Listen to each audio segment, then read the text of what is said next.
Okay, auzubillahi minasyaitanirrajim. Bismillahirrahmanirrahim. Assalamualaikum warahmatullahi wabarakatuh. Kita buka dulu kelas kita pada pagi ini dengan suratul Fatihah.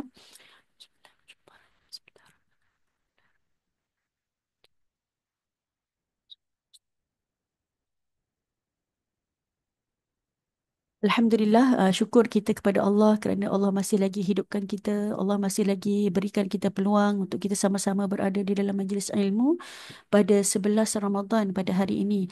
Masya Allah, sekejap saja kan kita dah memasuki 11 Ramadan. Esok dah 12 Ramadan. Kita akan ziarah ke juzuk 12 pula esok, insya Allah, dalam surah Yusuf kan dan sebagainya. Masya Allah, sekejap saja masa ni sangat berlalu, jadi jangan sia-siakan peluang, kan.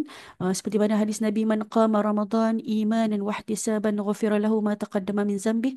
Sesiapa yang menghidupkan Ramadan ataupun siapa yang berpuasa pada bulan Ramadan dengan penuh ihtisab, kan, dengan penuh kesungguhan, dengan penuh mengharapkan rahmat daripada Allah dan sebagainya, moga-moga Allah mengampunkan kita, insya-Allah.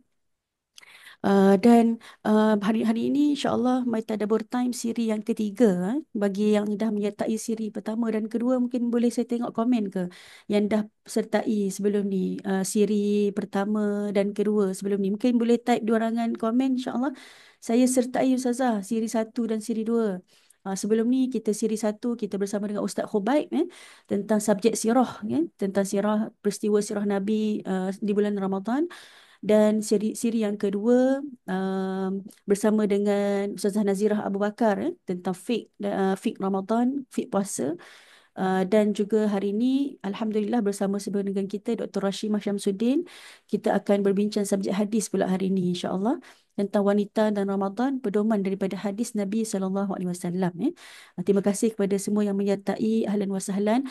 Dan tidak dilupakan saya alu-alukan kedatangan Dr. Rashimah ke live Mutiara Tadabbur. Alhamdulillah, ini penampilan pertama lah Dr. Rashimah di sini.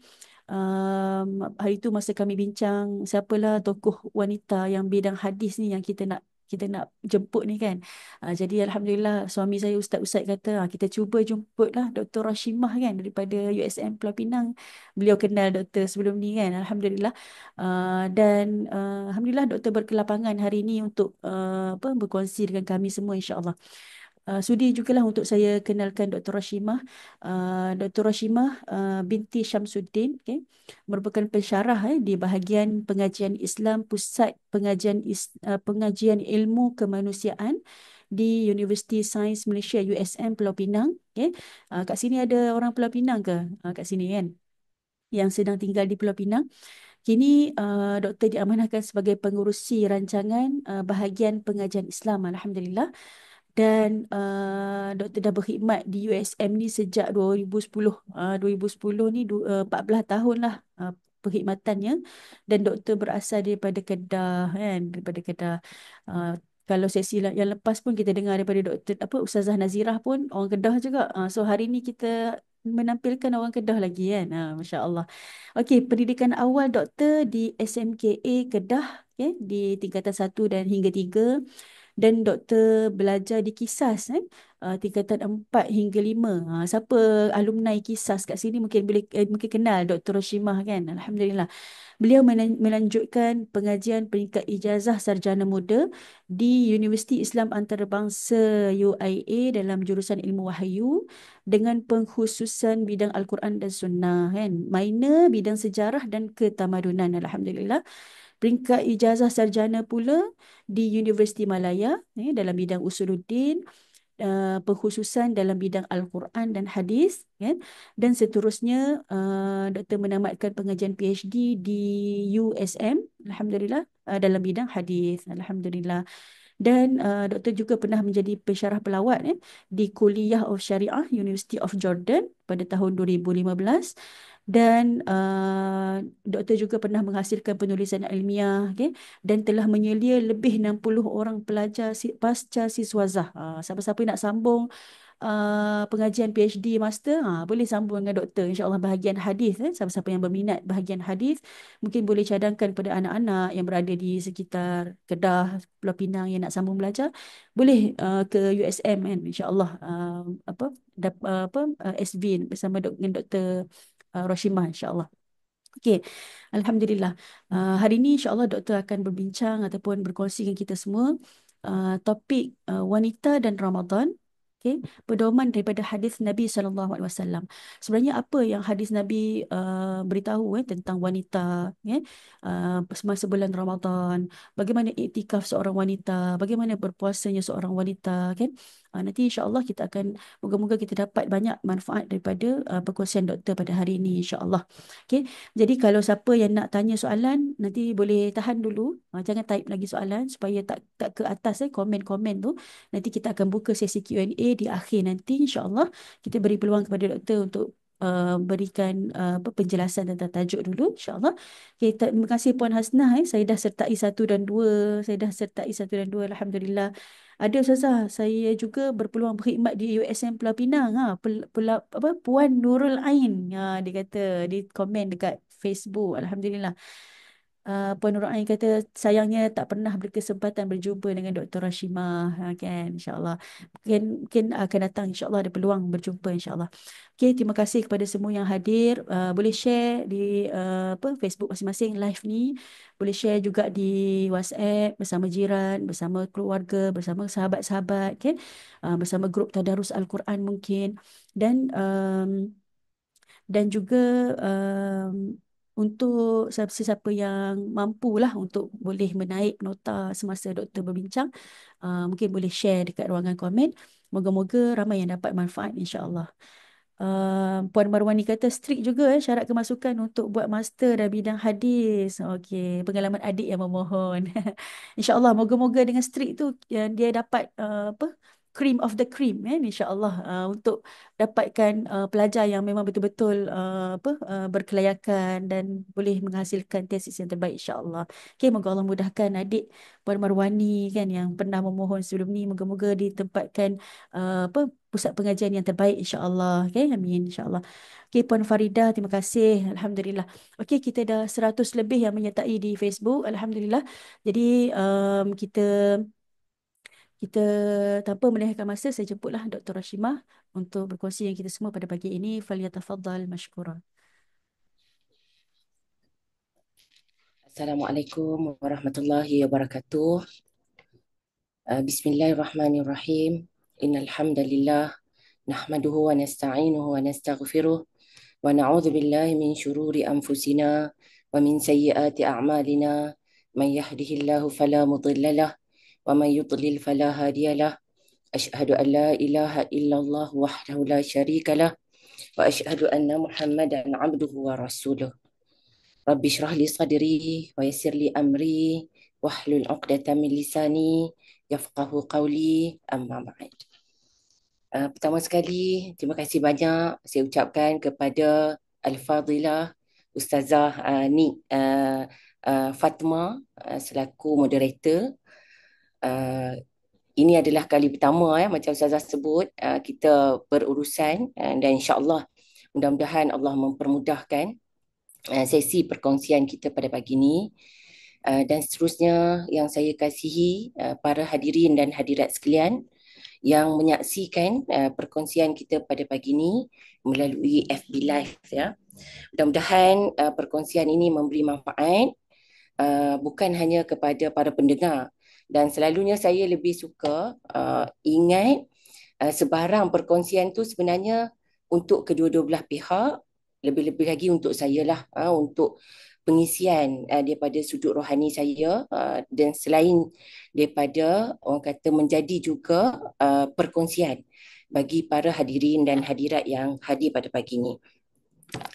Jadi sebelum kita pergi kepada tajuk, sebagaimana yang kita sebut, Ustazah pun dah sebut, syukur kehadrat Allah Subhanahu Wa Taala. Allah bagi kepada kita peluang untuk sama-sama hadir dalam majlis ilmu pada pagi ini, dan mudah-mudahan kehadiran kita dalam majlis ilmu pada pagi ini dengan sesi perkongsian yang saya kira tak seberapa. Saya pun cuba cari beberapa data-data, maklumat-maklumat. Mudahan kita dapat melalui Ramadan kali ini dengan lebih baik.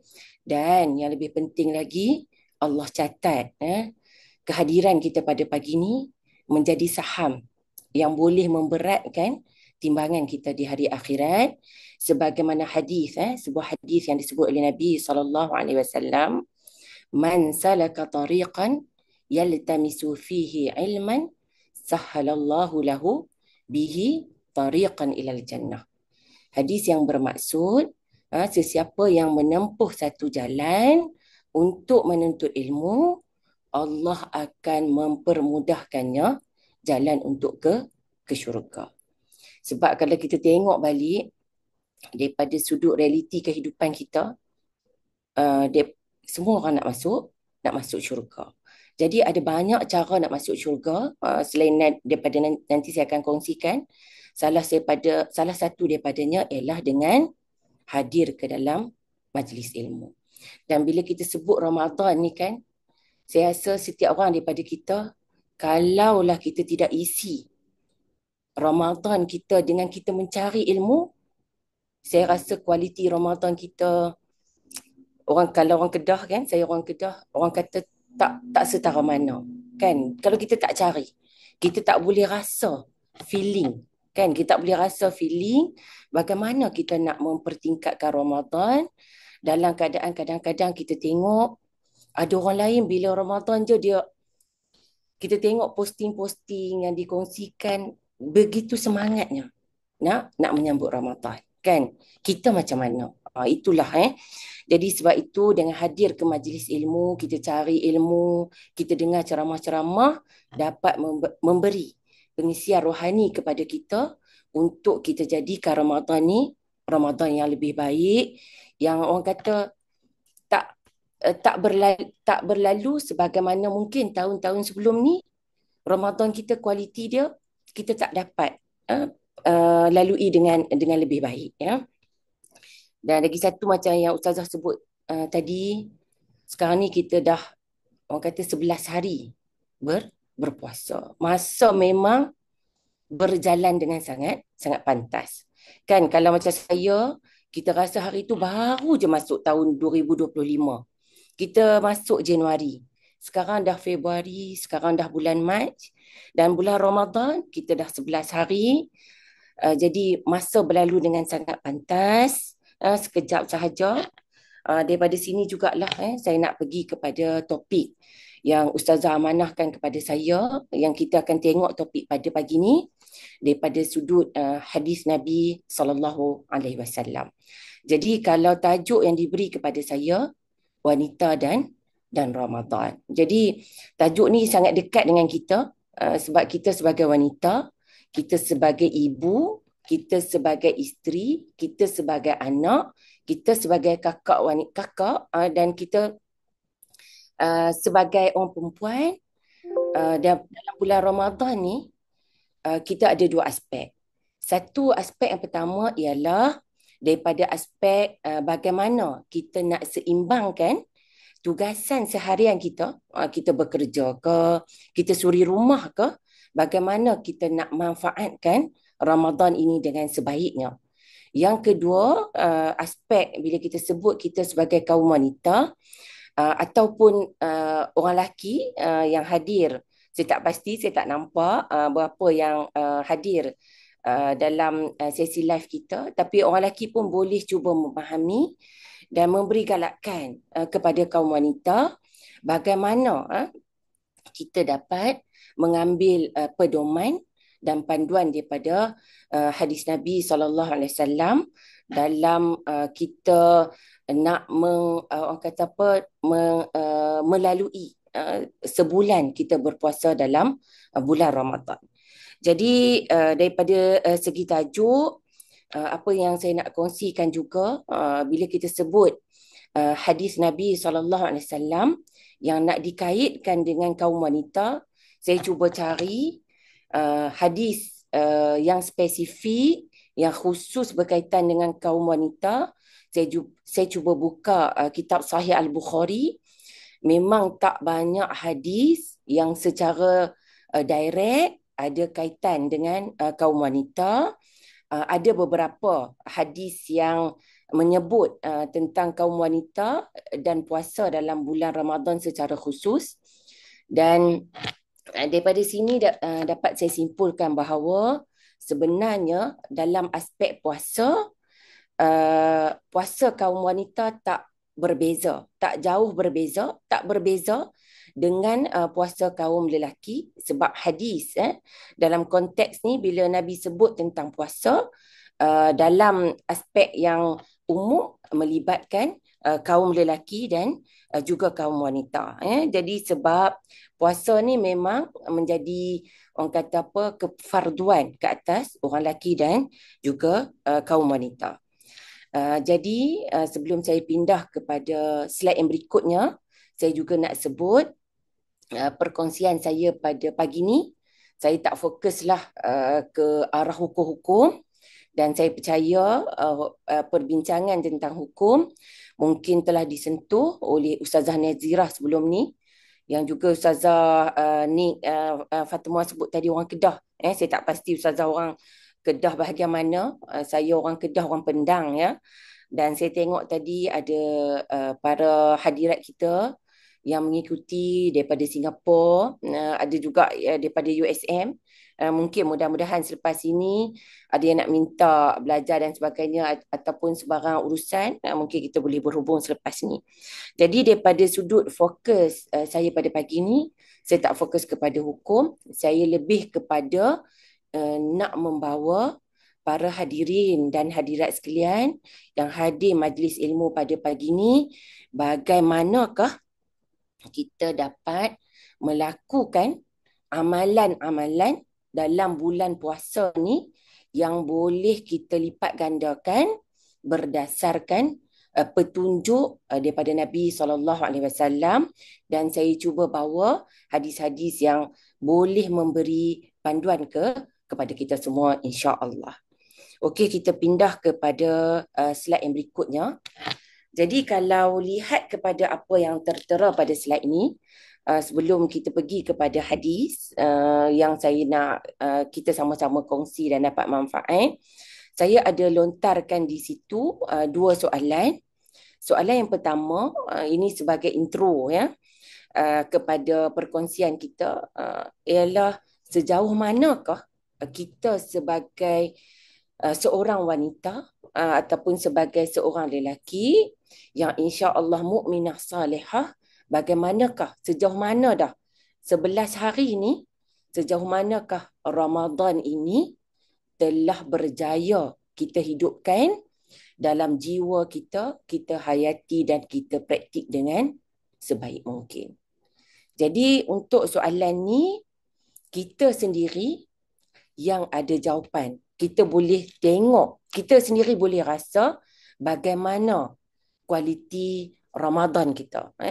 Jadi adakah soalan yang berikutnya, kalau kita tengok ada yang saya cuba lontarkan di sini, adakah Ramadan kita ni tahun ni sama je macam tahun-tahun yang sebelum ni? Jadi macam rutin tahunan sahaja. Tidak ada sebarang perubahan, tidak ada sebarang usaha, tidak ada effort yang kita ambil untuk kita mempertingkatkan lagi kualiti Ramadan kita.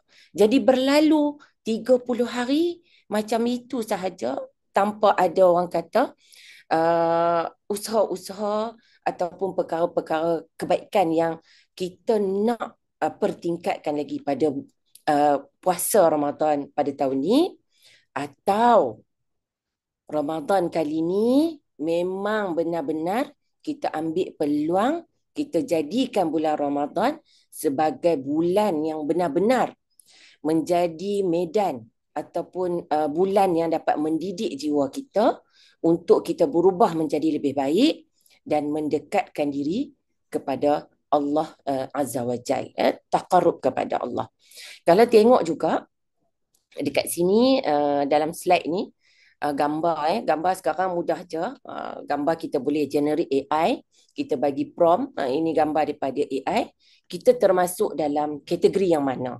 Kita termasuk dalam kategori orang yang, kalau orang Kedah dia kata masih lagi ralik, kita masih lagi lalai, kita masih lagi tidak cakna, kita masih lagi belum menghayati Ramadan dengan sebaiknya.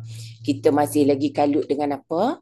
Kita kalut baju raya kita, warna temanya apa, kita masih kalut masa kita banyak dihabiskan dengan scroll. Ini saya pun kata untuk saya juga, kita banyak habiskan masa kita dengan scroll media sosial, kita tengok TikTok dan sebagainya, yang perkara-perkara yang boleh membawa kita untuk, orang kata, habiskan masa secara sia-sia, begitu sahaja. Ataupun Ramadan ni kita tinggalkan sekejap dunia media sosial kita yang boleh melalaikan.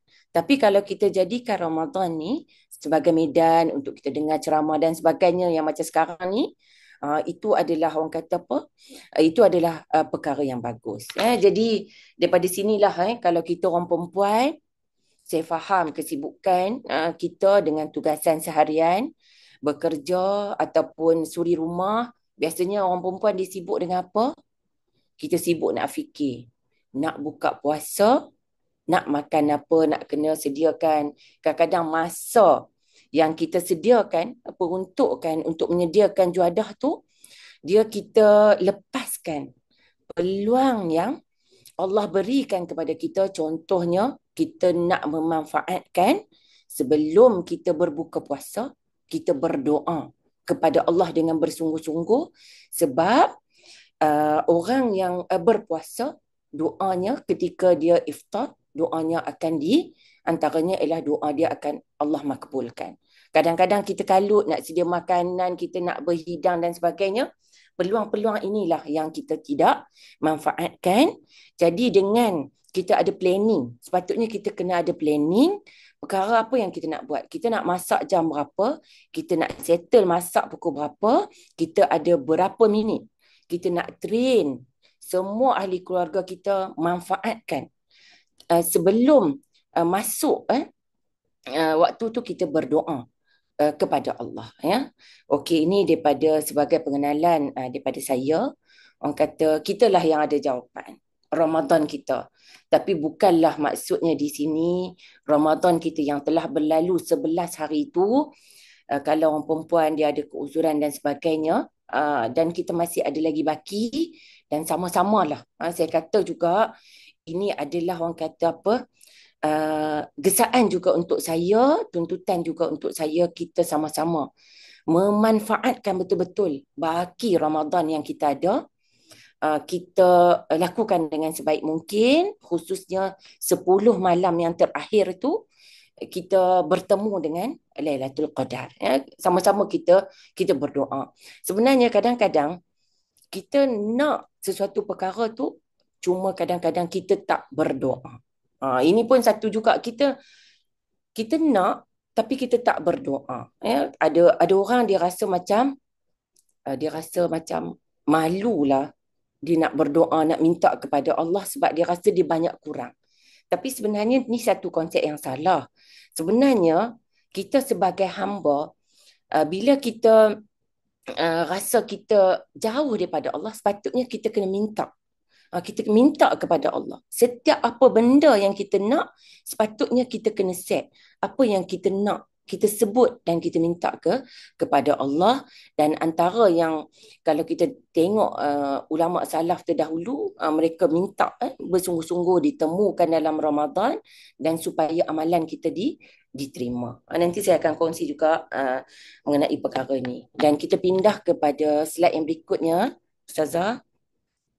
Okey, jadi saya terus kepada panduan yang dapat kita ambil daripada hadis Nabi SAW, iaitu pedoman Nabawi yang pertama, kita sebagai orang perempuan yang kita boleh manfaatkan dalam bulan Ramadan, daripada hadis Nabi SAW, kita menjalani ibadah berpuasa ni dengan penuh keimanan kepada Allah Subhanahu Wa Taala.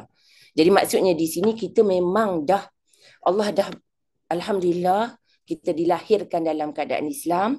Ada juga saudara kita yang dilahirkan dalam keadaan yang bukan Muslim. Tapi kita tengok kan, sekarang ada beberapa non-Muslim pun yang ambil effort untuk berpuasa. Antaranya artis, ada yang disebut Suwinsi dah berapa tahun berpuasa. Mungkin ada juga saya tengok kalau siapa yang biasa ikuti TikTok, Mek Yun, Mek Yun dengan abang dia tu, dia cuba berpuasa dan sebagainya. Tapi kita alhamdulillah, Allah dah anugerahkan nikmat iman dan Islam, dan daripada pedoman yang kita dapat ambil daripada hadis, kita menjalani ibadah puasa dengan penuh keimanan kepada Allah Subhanahu Taala. Jadi jadi pedoman ini, kita pindah kepada slide yang berikutnya. Jadi pedoman ini saya rumuskan berdasarkan sebuah hadis daripada Nabi SAW, iaitu hadis yang diriwayatkan oleh Al-Imam Al-Bukhari dan juga Imam Muslim, oleh kedua-dua mereka. Hadis ni hadis yang famous. Ustazah pun dah sebut tadi, hadis yang berbunyi, man sama Ramadan imanan wahtisaban ghufira lahu ma taqaddama min dhanbi. Jadi hadis ni hadis yang famous, kita pun dah tahu. Iaitu hadis ni maksudnya, sesiapa yang berpuasa dalam bulan Ramadan dengan, kalau kita terjemah sebagai dengan penuh keimanan dan juga dengan penuh pengharapan, kebiasaannya kita pengharapan dengan mengharapkan pahala daripada Allah Azza wa Jal, akan diampunkan dosanya yang telah lalu. Jadi ini hadis dengan matanya yang lengkap, dan juga saya dah kongsi tentang terjemahan. Jadi kita lihat apakah maksud kat sini. Sesiapa yang berpuasa dengan penuh keimanan ataupun atas dasar iman. Atas dasar iman kat sini, apakah maksudnya? Maksudnya kita tahu puasa ni salah satu daripada rukun Islam. Mengucap 2 kalimah syahadah, solat 5 waktu, puasa dalam bulan Ramadan. Kita dalam konteks ni kita faham puasa al-i'tiqad, kita puasa dengan kefarduan, dengan kita kewajipan. Maksudnya kita meyakini, kadang-kadang kita tahu puasa tu diwajibkan, cuma kita nak refresh balik. Maksud puasa dengan penuh keimanan tu, kita percaya dengan penuh keyakinan, kita tanam kepercayaan puasa ni memang Allah fardukan ke atas kita. Ini maksud puasa atas dasar keimanan. Dan maksud ihtisaban di sini, maksudnya kalau kita tengok juga di slide, ialah kita mengharapkan pahala daripada Allah Subhanahu Wa Taala. Daripada sinilah bila kita nak mengharapkan pahala, kita nak harap Allah beri ganjaran kepada kita. Dan bagaimana kita nak lakukan puasa ni, supaya puasa ni tidaklah hanya kita dapat lapar dan dahaga. Ini pun disebut dalam hadis, ya, supaya kita tak termasuk dalam kategori orang yang rugi, ya. Jadi inilah puasa yang benar dalam konteks maksud hadis ini. Maksud benar di sini, kalau puasa ada 2 elemen, iaitu elemen yang pertama atas dasar iman, yakin kefarduan puasa tu, dan lagi satu aspek yang kedua, kita mengharapkan ganjaran pahala daripada Allah Subhanahu Wa Taala. Dalam erti kata, puasa bila kita harapkan pahala daripada Allah, mestilah kita lakukan dalam keadaan yang ikhlas. Kan? Kalau dulu mungkin kecil-kecil, kita puasa kita ikut je, kan? Kita kecil, mak kita suruh puasa, kita dah dilatih puasa. Ada orang yang dia cakap kadang-kadang anak-anak kecil dia latih, dia pergi sekolah, ambil wudu, air pipe tu kadang-kadang dia minum. Kan kadang-kadang orang mak tak tengok, dia pergi dapur, buat ambil barang dia minum. Itu dalam konteks puasa orang dahulu. Masa kita kecil-kecil dulu. Dan ada lagi satu dekat media sosial baru ni pun, ada saya tengok ada beberapa orang ditangkap. Ditangkap sebab tidak berpuasa dekat satu premis, dan mereka mempersoalkan, kenapa kami kena tangkap? Kami bukan makan dekat tempat yang open. Kami makan dekat tempat yang tertutup. Dan mudah-mudahan puasa kita termasuk dalam kategori memang kita puasa ikhlas kerana Allah. Bukan dengan sebab kita puasa pergi tempat kerja, dan saya percaya semua hadirin dan hadirat yang hadir dalam pagi ni memang bukan dalam kategori ni lah. Ya. Kita dah ada background, insya-Allah. Kita puasa ikhlas kerana Allah dan bukan dengan sebab riak. Dan juga bila kita sebut ikhlas, bukan dengan sebab kita nak harapkan orang puji bagus dan sebagainya, ataupun sekadar macam kita jadi ikut-ikutan. Bulan puasa, semua orang puasa, kita pun puasa. Tapi kita tidak menghayati puasa dengan erti kata berdasarkan keimanan, kita yakin dengan kewajipan puasa dan kita mengharapkan ganjaran pahala daripada Allah Subhanahu Wa Taala. Okey, kita pindah kepada slide yang berikutnya. Okey, dekat sini saya ada kongsikan juga. Yang ni saya petik kata-kata yang terdapat dalam buku yang bertajuk Ramadan oleh Dr. Muhammad bin Ibrahim. Kata-kata yang dibawakan dalam kitab tersebut, kita tengok kat sini rentetan daripada hadis tadi tu. Kata-kata yang dibawakan, kalaulah seseorang itu menjadikan dasar kepada puasanya atas dasar iman dan mengharapkan pahala dan redha daripada Allah Subhanahu Taala, tentu hatinya rasa tenang, hatinya rasa lapang, hatinya rasa bahagia, di samping dia rasa bersyukur atas nikmat Ramadan yang dia dapat lagi lalui pada tahun ni. Okey, jadi kalau dalam konteks ni, orang tu kalau betul-betul lah puasa dia tidak sabar menunggu kedatangan Ramadan, nak harapkan pahala, dia dah niat untuk bulan ni dia lipat ganda lagi amalan dia nak jadi lebih baik, nak rebut semua peluang, nak lipat ganda amalan-amalan soleh, nak lipat ganda perkara-perkara kebaikan, mesti dia rasa puasa ni tidak membebankan. Ya? Sebab puasa ni, sekarang ni kalau saya tak pastilah, kalau di Penang, sekarang ni kalau kita keluar time tengah hari pun, panas dia tu, kalau orang Kedah dia kata, sebab saya orang Kedah, kita sebut panas lit-lit. Panas lit-lit, nak cakap kata panasnya. Jadi kita rasa dengan panas ni, dengan puasa lagi, jadi kita rasa puasa ni kita rasa berat. Kita rasa cepatlah habis bulan puasa. Supaya adakah kita rasa biar Ramadan ni berlalu dengan cepat supaya kita rasa terbeban. Beban ni kita dapat lepasi dengan cepat. Ataupun kita rasa sayangnya kita nak rasa Ramadan ni biarlah lambat berlalu supaya banyak lagi amalan yang boleh kita lakukan. Jadi bagaimana? Yang ni pun jawapan dia ada dalam diri kita lah. Kita sendiri rasa macam mana. Kita rasa letih puasa, kita tak boleh, kita letih jadi amalan lain kita tak boleh buat dan sebagainya.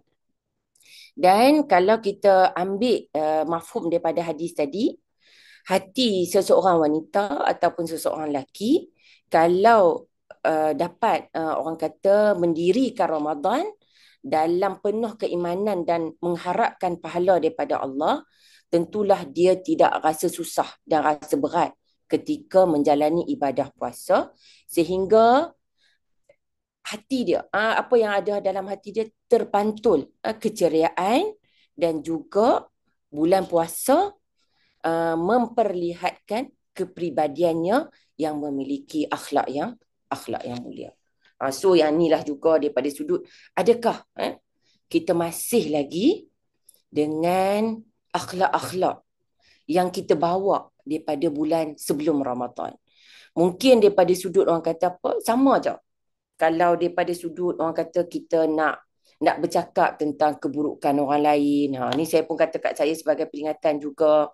Kita nak cakap perkara buruk, perkara lara dan sebagainya. Perkara tu masih lagi kita teruskan dalam bulan Ramadan dan kita tidak manfaatkan dengan sebaiknya. Ya. Dan lagi satu, bila kita sebut tentang hati kita rasa berat, kita rasa ada tak dalam kalangan puan-puan, hadirin hadirat sekalian yang dirahmati oleh Allah, kita rasa berat nak buat ibadat dalam bulan puasa ni. Dah 11 hari kita rasa kenapalah.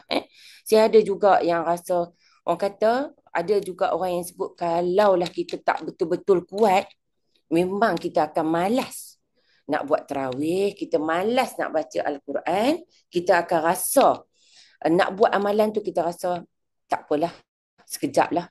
Last kali sepanjang malam tu berlalu tanpa dapat kita baca Quran, kita buat zikir, kita qiyam dan sebagainya. Jadi dalam hal ini saya nak kongsi, ada 3 perkara yang saya nak kongsi kalau kita rasa. Yang ni pun sama saya kata.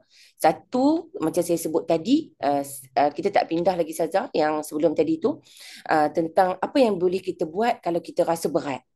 Yang pertama ialah zikir yang sangat dianjurkan oleh Nabi SAW. Zikir yang kita istilahkan sebagai hawqalah.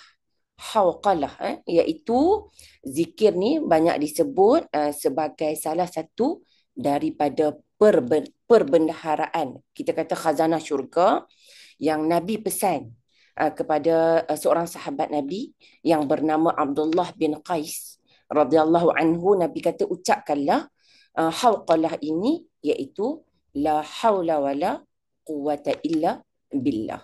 Jadi kita ucap. Jadi kenapa menurut Ibn Al-Athir dalam karyanya iaitu Al-Jami', saya tak silap, Ibn Al-Athir menyebut bahawa ucapan ini yang bermaksud hawqalah ini yang bermaksud tidak ada daya dan kekuatan melainkan dengan pertolongan Allah.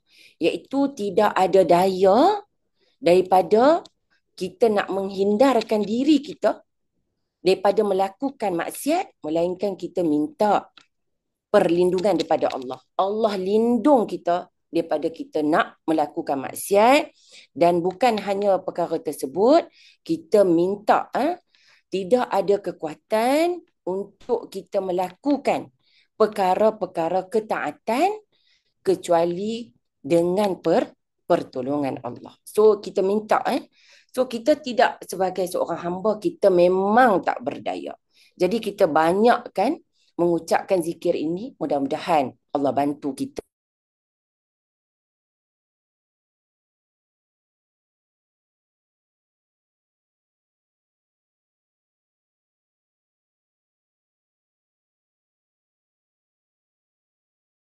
Dan ada doa lain, Allahumma inni a'udzubika minal hammi wal hazan wal ajzi wal kasal, daripada rasa lemah, dia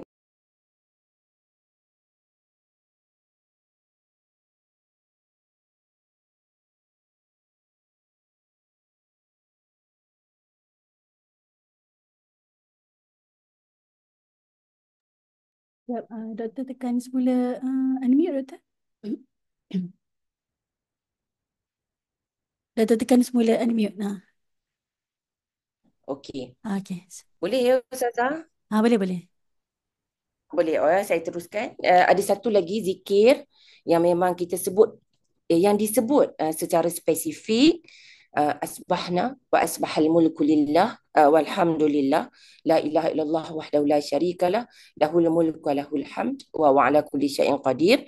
Antaranya rabbi as'aluka khaira ma fi hadzal yaum wa a'udzu wa khaira ma ba'dahu dan sebagainya tu. Dan salah satu daripada ungkapannya, rabbi a'udzu bika minal kasali wa su'il kibar. Jadi minta Allah lindung kita daripada rasa malas, dan juga kita rasa Lagi satu, bila kita tua, kita dalam keadaan yang buruk lah, wasu'il kibar. Ini ada tafsiran, maksudnya nyanyuk dan sebagainya. Okey, yang ini antara beberapa orang kata anjuran yang kita boleh sama-sama amalkan. Okey, kita pindah Ustazah kepada slide yang berikutnya. Okey, yang ini saya bawa mungkin beberapa lah, kalau kita tak pergi semua pun, yang ini pun saya dah sebut tadi, beberapa pandangan ulama dalam konteks syarah hadis tersebut, iaitu hadis yang kita kata mengharapkan ganjaran tu dimaksud kat sini sebagai azimah. Maksud kat sini azimah kat sini kena tekad yang kuat. Maksud kat sini kita berpuasa, kita memang mengharapkan ganjaran pahala dengan tekad yang kuat. Kalau kita tak ada tekad yang kuat, kita nak orang kata apa? Puasa ni kita takkan cuba buat dalam keadaan yang terbaik. Kita akan sekadarnya sahaja. Al-Quran pun kita tak baca dengan banyak, kita tak ada tekad, kita tak ada azam. So kita berpuasa tu sebab kita tahu dalam bulan puasa Allah janjikan ganjaran-ganjaran. Sebab tu dalam disebut bulan Ramadan ni sebagai syahrun mubarakun, sebagai bulan yang penuh dengan keberkatan, bulan keampunan. Sebab itulah kita tidak rasa berat untuk berpuasa, dan kita rasa kenapa puasa ni rasa, hari ni rasa panjang sangat bertempuh dia. Kita nak puasa daripada pagi sampai petang. Dan juga ini saya sebut tadi itu adalah pandangan Al-Khattabi. Kemudian kita tengok pula pandangan oleh Al-Imam Al-Munawi dalam Faidul Qadir. Berpuasa dengan penuh keimanan itu tadi, memang kita kata ini daripada Allah, perkara ni yang benar, harap ganjaran. Kita memang puasa sebab kita nak mengharap redha. Allah bagi rahmat kepada kita, Allah beri keredaan kepada kita. Dan puasa bukan dengan sebab lain. Dan Al-Imam An-Nawawi pula menyebut bahawa puasa tu, kita percaya puasa tu benar, dan puasa tu ada kelebihan dan keutamaan. Dan harapkan ganjaran puasa tu kat situ memang kerana Allah, bukan dengan sebab lain yang kita buat secara tak ikhlas. Yang ni pun saya dah sebut banyak tadi. So kita pindah kepada slide yang berikutnya ya Ustazah. Okey, yang ni saya cuba nak bawa puan-puan, hadirin hadirat sekalian yang dirahmati oleh Allah, untuk sama-sama kita faham. Tadi tu kita dah faham hadis man sama Ramadan imanan wahtisaban ghufira lahu ma taqaddama min dhanbi. Jadi ada frasa di sini, iaitu ghufira lahu, diampunkan baginya dosanya yang telah lalu. Jadi ada beberapa pandangan. Dosa apa? Kalau seseorang tu puasa dalam bulan Ramadan atas dasar iman dan harap pahala ikhlas kerana Allah, dosa apa yang Allah akan memberikan keampunan kepada hamba-Nya. Jadi kat sini ada beberapa pandangan. Allah akan mengampunkan dosa-dosa kita yang lalu tu. Setiap orang daripada kita adalah pendosa. Dan sebaik-baik orang yang melakukan dosa, tak ada orang yang maksum. Semua orang, termasuk saya, banyak sangat dengan kekurangan, kelemahan dan sebagainya. Dan sebaik-baik orang yang melakukan kesalahan, ialah melakukan dosa, ialah orang yang meminta ampun kepada Allah. Jadi kat sini, dosa-dosa kita ni, ada disebut, ada pandangan yang menyebut, dosa yang tidak diampunkan ialah dosa-dosa yang melibatkan hak manusia, yang melibatkan harta orang lain yang kita ambil secara tak benar, ataupun berkaitan dengan maruah orang, ataupun kita menyakiti saudara kita yang lain. Dan hak-hak ini tidak akan gugur, melainkan kita minta ampun. Kita minta maaf. Kita minta maaf. Dan kita boleh kata jugalah bulan ni ialah bulan yang selain daripada kita minta ampun kepada Allah Subhanahu Wa Taala, yang ni matlamat kita yang utama, tapi kita jadikan bulan Ramadan ni, kita ketepikan ego kita, Walaupun kita kata mungkin kita ada bermusuh dengan orang, apa salahnya? Saya mungkin cakap, mungkin orang cakap senanglah ustazah, saya cakap macam tu. Ustazah tak duduk kat tempat kami ya. Tapi saya cakap ni juga sebagai orang kata apa, peringatan kepada saya, apa salahnya kita meminta maaf, kita ingat sebagai bulan ni lah bulan kita nak menghubungkan silaturahim kita dengan orang kata apa, saudara kita yang kita terputus, mungkin kita ada perselisihan faham dan sebagainya. Jadi kitalah yang mula meminta maaf. Okey, dan lagi satu antara poin penting yang boleh kita ambil juga pengajaran daripada hadis yang berkaitan dengan keampunan daripada dosa yang telah kita buat sebelum ni. Berapa tahun dah yang kita buat sebelum ni, kan? Berapa tahun kita dah hidup, macam saya orang kata dah 50 tahun. Banyak kesalahan-kesalahan dalam hidup kita yang kita buat. Jadi sebagai seorang Islam, kita tidak boleh berputus asa daripada nak minta ampun kepada Allah. Sebab itulah sangat dianjurkan Sayyidul Istighfar, itu kan, Allahumma anta rabbi la ilaha illa anta khalaqtani wa ana abduka. Yang Sayyidul Istighfar, kalau siapa baca pada waktu pagi dan dia yakin, tapi dia kena yakin dengan Sayyidul Istighfar tersebut, dan dia meninggal pada hari tersebut dalam keadaan dia yakin, Allah akan masukkan dia ke dalam syurga. Ini hadis riwayat oleh Al-Imam Al-Bukhari, dan dalam riwayat At-Tirmizi dijamin masuk syurga. Dan siapa yang mengucapkan Sayyidul Istighfar pada waktu malam dalam keadaan dia yakin dan dia meninggal sebelum waktu siang tu, Allah kata Allah akan kata itu adalah salah satu cara untuk seseorang tu masuk ke dalam syurga. Jadi kita sebagai seorang hamba yang banyak kesilapan, kita tidak boleh berputus asa. Daripada walaupun kita rasa diri kita, ada setengah orang dia rasa macam dia tak layak, dia rasa jijik dengan diri dia rasa diri dia kotor. Kita sepatutnya kita minta, kita yang kerdil, hamba yang kerdil, kita hamba, kita minta Allah ampunkan dosa kita. Dan jadi kat sini antara lafaz lain, poin penting yang kita dapat keluarkan ialah dalam hadis ni digunakan lafaz ghufira. Ghufira ni dalam bentuk orang kata apa, perbuatan yang telah lalu. Tapi daripada sini apa yang kita dapat faham, ini adalah jaminan kepastian daripada Allah. Kalau kita minta ampun kepada Allah, Allah akan kurniakan kepada kita dalam hadis yang lain, selain mana kita tidak mensyirikkan Allah Azza wa Jal dengan sesuatu. Jadi kat sinilah maksudnya hadis ni memberi inspirasi kepada kita, walaupun dosa tu kita buat, benda tu maksudnya dalam bentuk perkataan yang dah berlaku, tapi ini jaminan memberi inspirasi kepada kita, tidak orang kata apa berputus asa, minta Allah ampunkan dosa kita. Kita buat dosa kecil ke, kita buat dosa besar ke, kita minta ampun kepada Allah Subhanahu Wa Taala. Dan lagi satu yang ni saya rasa yang lebih penting untuk dalam konteks maksud hadis ini, sebahagian ulama menjelaskan bahawa maksud ghufira lahu ma taqaddama min dhanbihi ialah merujuk kepada dosa-dosa kecil sahaja, tidak merangkumi dosa-dosa yang besar. Tapi kita tak bolehlah kita faham, jadi kalau seseorang tu kita dalam hidup kita dah buat dosa besar, Allah tak akan ampunkan. Tak.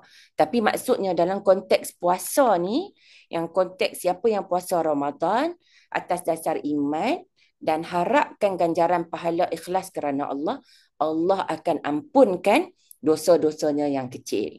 Dan dosa-dosa yang besar tu kita minta juga Allah ampunkan dosa-dosa kita. Mungkin dengan bukan dengan asbab puasa ni, tapi dengan cara kita minta ampun kepada Allah.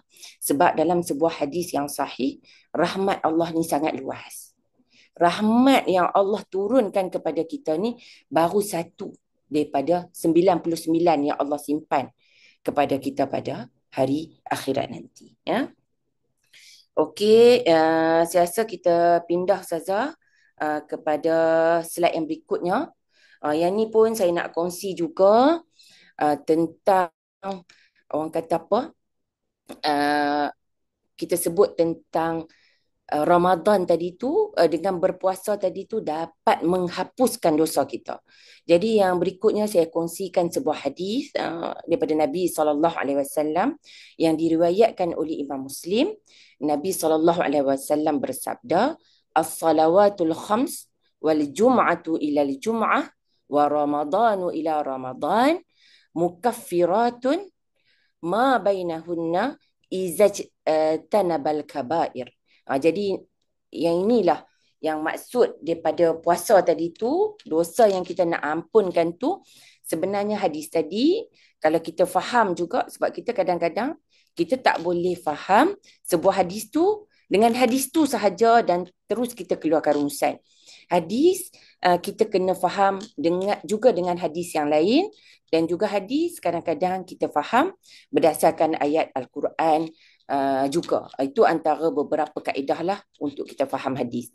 Jadi hadis ni, hadis lain yang diriwayatkan oleh Imam Muslim ni bermaksud solat 5 waktu yang kita lakukan satu hari semalam tu dalam solat fardu tu, dan satu Jumaat ke satu Jumaat, dan juga satu Ramadan ke Ramadan yang berikutnya dapat menghapuskan dosa-dosa di antara kedua-duanya selagi mana seseorang itu menjauhkan dirinya daripada dosa besar.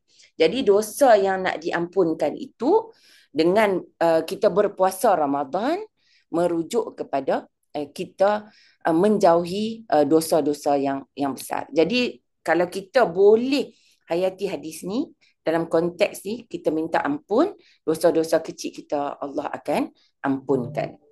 Jadi ni juga bukan hanya nak tunjuk kata rahmat Allah tu luas, keampunan yang Allah bagi tu bukan hanya fokus yang Ramadan kita kata penuh dengan rahmat, tapi maksudnya solat. Satu solat ke satu solat, Jumaat ke Jumaat pun ada peluang. Cuma kita nak rebut ataupun tidak rebut peluang untuk kita nak membersihkan diri kita daripada beban-beban dosa yang telah kita lakukan, dosa-dosa kecil yang telah kita lakukan. Okey, kita pindah kepada slide yang berikutnya. Okey, ini ada hadis lain yang saya kongsikan. Hadis tentang puasa Ramadan menghapuskan dosa-dosa. Hadis yang berbunyi Ramadan ila Ramadan wal jum'atu ila al jum'ah was salatu ila salah mukaffaratin lima bainahunna ma lam yu'ti kabirah. Hadis yang maksud dia sama tapi lafaznya lain, juga hadis riwayat oleh Imam Muslim, sebab Imam Muslim memang himpunkan hadis yang sama pada satu tempat dengan membawakan lafaz yang pelbagai. Jadi daripada hadis ni kita faham, dalam hadis yang sebelum ni disebut solat 5 waktu. Jadi daripada sini kita faham juga satu solat dengan solat yang berikutnya juga peluang kita untuk menghapuskan dosa-dosa kita yang kecil. Ya. Okey, saya tengok, saya takut masa pun terbatas. Kita pindah kepada slide yang berikutnya. Okey, ini saya ambil mungkin ramai daripada para hadirin dan hadirat sekalian yang kenal ya dengan Profesor Madya Dr. Sanusi di USIM. Saya rasa kita banyak manfaat yang kita dapat daripada perkongsian yang Dr. Sanusi kongsikan. Yang ni saya kongsikan juga, iaitu dalam bulan Ramadan ni kita sama-sama lah ya memperbanyakkan doa minta ampun kepada Allah Subhanahu Wa Taala. Dan dalam hal ini ada sebuah hadis yang ni kaitan dengan Aisyah radhiyallahu anha, isteri Nabi sallallahu alaihi wasallam, ummul mukminin. Hadis yang bermaksud Aisyah bertanya. Kita tahu kan Aisyah memang salah satu juga pengajaran yang kita dapat ambil daripada hadis Aisyah. Salah satu kaedah nak dapatkan ilmu ialah dengan cara bertanya kepada Nabi SAW, kepada sumbernya. Aisyah bertanya, apa yang soalan Aisyah tanya? Aisyah tanya, sekiranya aku bertemu dengan malam Lailatul Qadar, apakah yang perlu aku ucapkan? Kalau kita bulan Lailatul Qadar, biasanya kalau kita nak doa, kita selalunya kita akan doa murahkan rezeki kita, murahkan rezeki, beri kesihatan yang baik, kan? Bagi anak-anak yang soleh dan solehah. Ini perkara-perkara yang berbentuk orang kata pekeduniaan.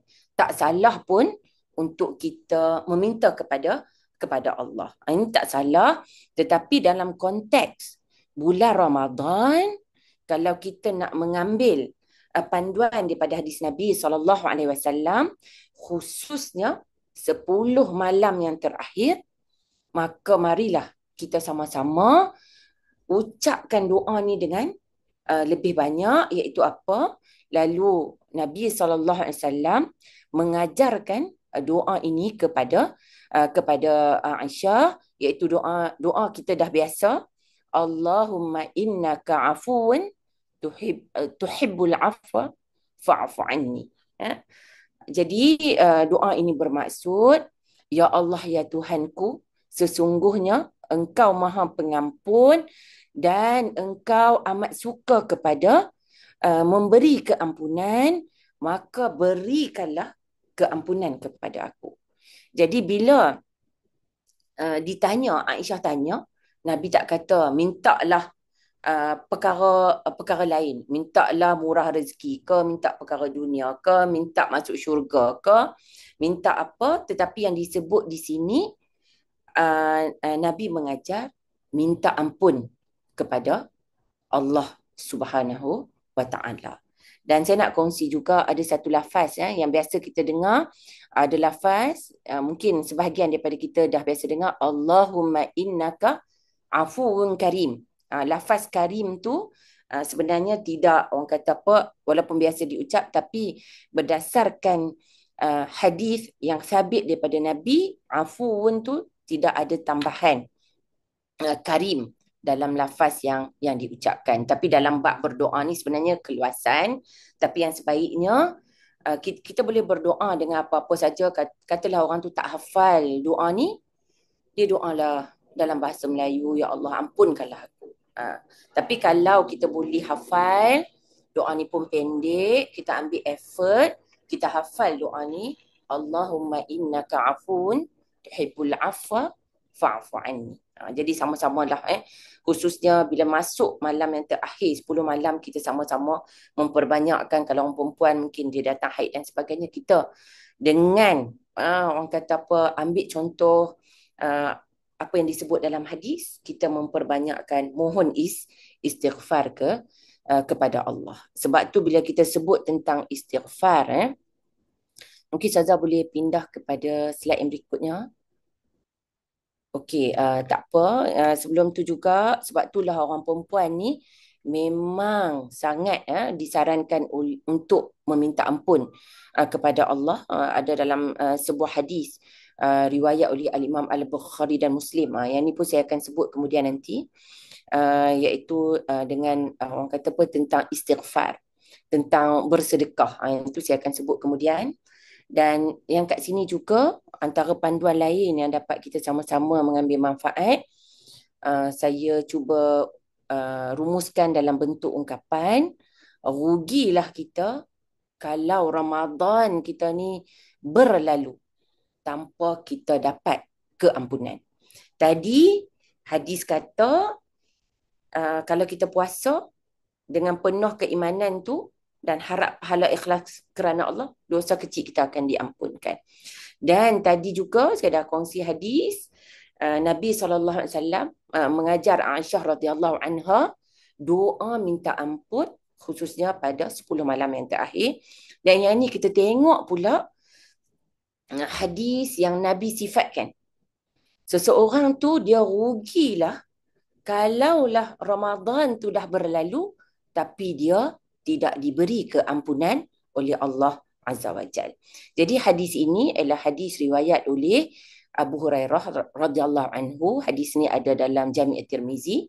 Hasan sahih tak silap saya. Hadis yang berbunyi an Abi Hurairah radhiyallahu anhu qala raghima anfu rajulin dzukirat indahu falam yusalli alayya wa raghima anfu rajulin dakhala alayhi Ramadan thumma salakha qabla an yughfara lahu wa raghima anfu rajulin adraka indahu abawahul kibar falam yudkhilahu al-jannah. Jadi apakah maksud hadis ini?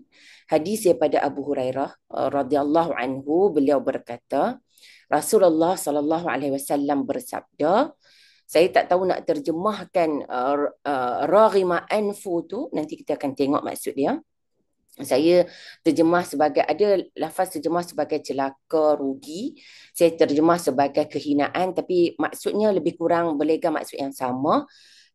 Kehinaanlah bagi seseorang yang apabila disebut nama Nabi SAW, beliau tidak mengiringi dengan, bila kita sebut Nabi SAW, kita tidak berselawat ke atas Nabi. Jadi maksudnya kehinaan, rugilah. Bila disebut sallallahu alaihi wasallam, kita tak sebut sallallahu alaihi wasallam.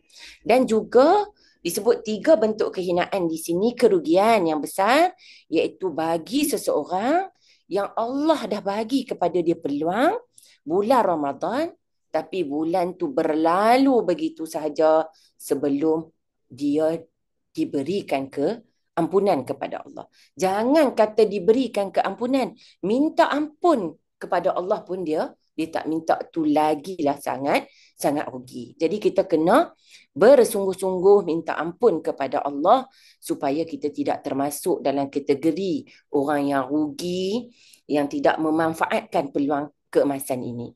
Dan lagi satu saya kongsi juga dalam konteks bulan Ramadan, bulan yang orang kata penuh dengan kebaikan, iaitu kehinaan bagi seseorang yang ada lagi kedua ibu bapanya yang masih hidup pada usia yang tua. Tetapi mereka tidak menjadi sebab kepadanya untuk masuk ke syurga. Yang ni pun saya kata kat saya juga, saya ada mak, mak saya yang dah tua, yang orang kata dalam umur 70 lebih, kita pun semua akan tua. Kan? Semua kita akan menempuh fasa tua, dan dalam usia yang tua ni memanglah kita faham orang tua ada kerenah-kerenahnya. Sebab itulah dalam zikir itu disebut kita minta dalam keadaan kita tua nanti, kita dijauhkan daripada su'il kibar, daripada keadaan nyanyuk, dan sebagainya, ingatan kita terjejas dan sebagainya yang boleh jadi menyusahkan. Jadi kita minta kepada Allah, dan kalau kedua-dua ibu bapa kita ada, jadikanlah. Kita minta ampun. Kadang-kadang kita minta Allah bantu kita supaya kita dapat berbakti dengan ikhlas kepada kedua orang tua kita, dan dengan ini menjadikan sebab untuk kita masuk ke dalam syurga. Jadi maksudnya nak masuk syurga Allah ni, salah satunya ialah dengan cara, satu hadir majlis ilmu, satu berbuat baik kepada ibu bapa yang dah dalam keadaan yang dah tua. Dan sebenarnya masuk syurga ni banyak, macam saya sebut tadi, Sayyidul Istighfar. Saya nak kongsi juga, masuk syurga ni salah satunya ialah dengan cara kecintaan terhadap surah Al-Ikhlas. Ini pun disebut. Kita kadang-kadang kita rasa berat nak baca Quran. Antara yang kita boleh baca ialah kita baca surah Al-Ikhlas. Ini pun kecintaan terhadap surah Al-Ikhlas juga boleh membawa kita masuk ke dalam syurga. Okey, berikutnya Ustazah. Kita dah jam 11. Saya rasa slide saya pun tak banyak. Kita ambil manfaat juga daripada maksud lafaz raghima anfu. Apa maksudnya tadi tu, yang saya kata kehinaan yang saya terjemah tu, kita lihat pula pandangan ulama. Al-Imam An-Nawawi ketika mensyarahkan hadis ini, menjelaskan bahawa maksud raghima anfu tu maksudnya hina dan rugi besar bagi seseorang yang dia sia-siakan peluang untuk dapatkan pahala dan keampunan Allah pada bulan puasa.